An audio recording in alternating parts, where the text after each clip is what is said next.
Well, hello everyone. It's Dave and Bo. It's a chilly day outside, so Bo, I think, is going to head inside and we're going to walk around this fall garden. It is November the 15th, 2024, and quite honestly, it's kind of cold. You can kind of see from the clouds as well. We had a slight chance of rain, but that was really about it. But the temperatures have really dropped. A lot of the leaves are now falling off the plants, so we're going to take a quick walk through. We had some 80-degree weather earlier in the week, and today it's probably right now about mid-60s. We're going to be going down to the low 40s at night, which I don't think we've experienced for about 8 months. Back here we can see the beautiful daylilies that are coming up, both here and over here, and also in between the zinnias there. Those are looking good. No galanthus have come up yet. Let's check one more area here. Nope, nothing quite yet. But one thing I will point out is we have some paperwhites coming up along with Bo. She wants to be in the party too. These paperwhites I planted last year, got them from San Gabriel Nursery, and paperwhites are something that always reminds me of Christmas just because of that smell. And grew them, did great. Now I know who's scratching the bark of my tree roses. And I planted them here just to see if they would come up again. They did. So I'm really happy to see the first of the fall bulbs come up. This is dwarf Eugenia there. Look how full that is. It's grown tremendously over this past year. And that's about 6 foot tall. Got that from a 1 gallon. And I believe I got that from Covina Garden Center. So shout out to them. The plants back here, one thing I wanted to show you is this beautiful blossom here. This is called Heliotropium, and this is in the heliotrope family. It has an incredibly wonderful scent to the flowers, and it is along the same lines. It's related to heliotrope. Look at all those blooms just beginning to open up. And so it's kind of a light, almost violet-like fragrance. We have the Alstroemeria down here leafing out. We've got the S2.E50 just about to lose all its leaves. We've got the, and I'm sorry, this is the dogwood here that's going to lose its leaves. The S2.E50 is next to it. That's pretty much lost all its leaves. Everything else is doing just fine. This is the Macawi Yetsabusa Acer palmatum, and this is also another Acer palmatum here. Orange, hold on, let's check the tag. Orange Dream. And there's Bo, she likes it too. And then of course the pine tree there, the penguin pine. Over here, everything looks good, but look at all the leaves. And it's been windy today. I was gonna run the mower, but I've been holding off just because it's just gonna blow down again. Everything here is beginning to die back, which is great. I can get in, do some pruning. Finished again about, this is beginning week 7. I haven't done much in the yard this week since our last video, but I'm looking at 12 of the large barrels right now. I'll definitely fill up a couple of them with all the leaves and debris in the next couple of days. Almost all the leaves are gone off of this Japanese maple here. I may move this one, I'm not sure. It's been here for several years now, definitely for about 5 or so. And I may be moving that to a slightly different location, maybe back a little bit more. Not quite sure yet. We'll see how that goes. We do have some of the variegated Alstroemeria beginning to come up there. And the Shishigashira Japanese maple losing its leaves. That will definitely be moved this year. That'll be coming out more into the yard. The bricks or the rocks are going to curve off to the left. So this will be a little bit more of a planting area. We've got the beautiful Elizabeth magnolia.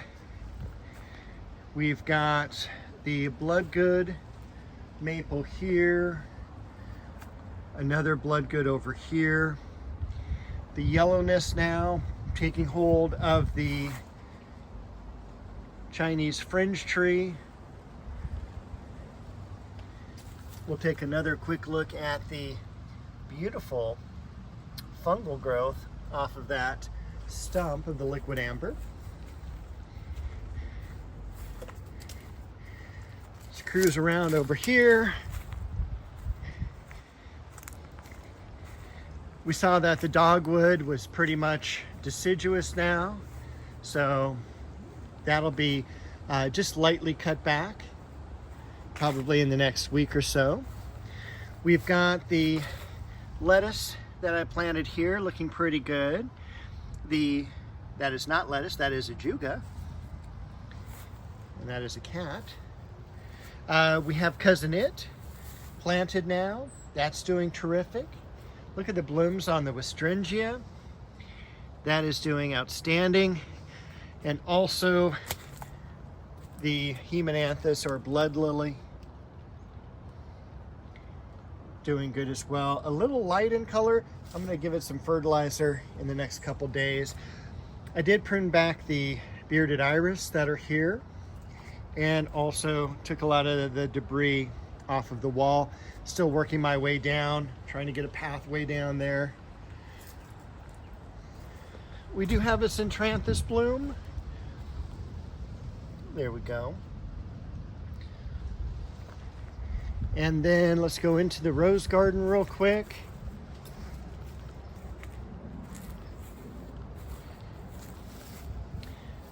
I may cover that begonia up with the colder weather. Everything else should kind of like the cooler weather. We do have a bearded iris over here in bloom. I'm going to cut back the Shasta daisies. The gladiolas need pulling out, or at least cutting back. I'm not going to pull out the bulbs. Look at that beautiful selection of gold medal roses. Really no blooms to talk about on the sweet olive, but the sweet pea bush still always has some color on it. We've got, again, about done now on the blooms of the Leonotis.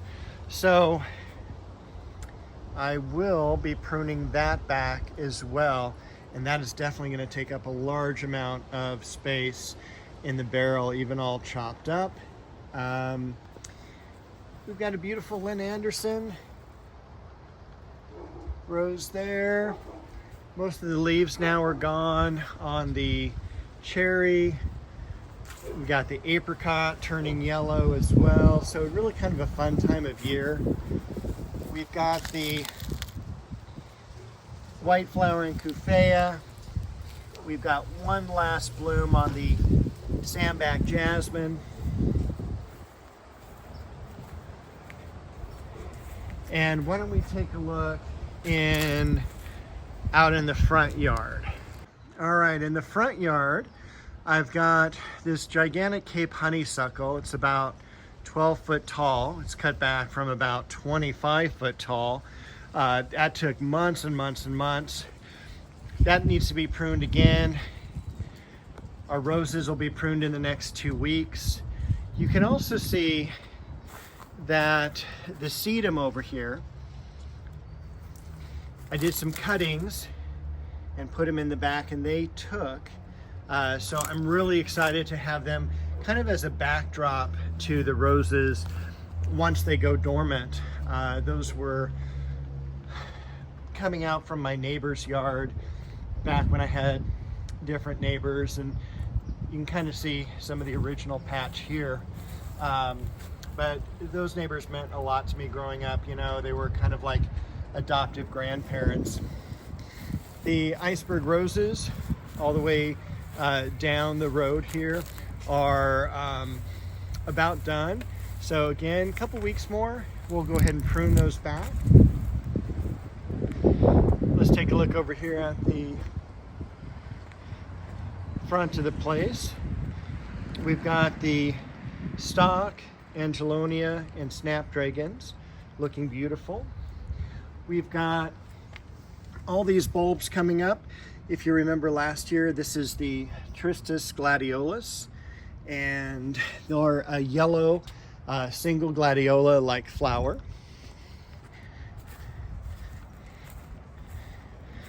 We've got the ficus tree that we pruned back earlier. All the fortnight lilies coming back. The camellia, which is beginning to have more and more buds, which is exciting. Over here, we've got the liquid amber tree, all pruned and looking nice. And then we've got the xylosma as well. And this xylosma I did cut back a little while ago, again, just to give us a little bit more view down the street here. Everything else cut off of the ceiling, and everything else is looking pretty good and pretty clean. Still a lot to do, and I want to do some more brickwork. I want to paint that back fence. So anyway, that's where we're sitting right now. A couple more things I want to show you real quick before we go. So the first thing I wanted to show you was the regular Hemananthus. This is starting to bud up. You can kind of see the buds right here. They come up in a really cool white flower, and there's even one right back there. It looks like we do have a little bit of snail damage. That's what this is, and we'll take care of that. We don't use any insecticides or any snail killers like that because of the animals and all, but we'll find them, we'll get rid of them. And one more plant I want to show you. I think I forgot to show you this one earlier because Bo was laying right by it, but this is Chocolate Cosmos. It has a truly chocolate scent as you zip into the flowers, and that one's kind of moving around a little bit, but look how beautiful that is. Really easy to grow, great perennial, definitely something I would put in the yard. And I think that is going to be everything because the wind's kicking up again. I put Bo inside so she's safe, and I will see you all next week with another video.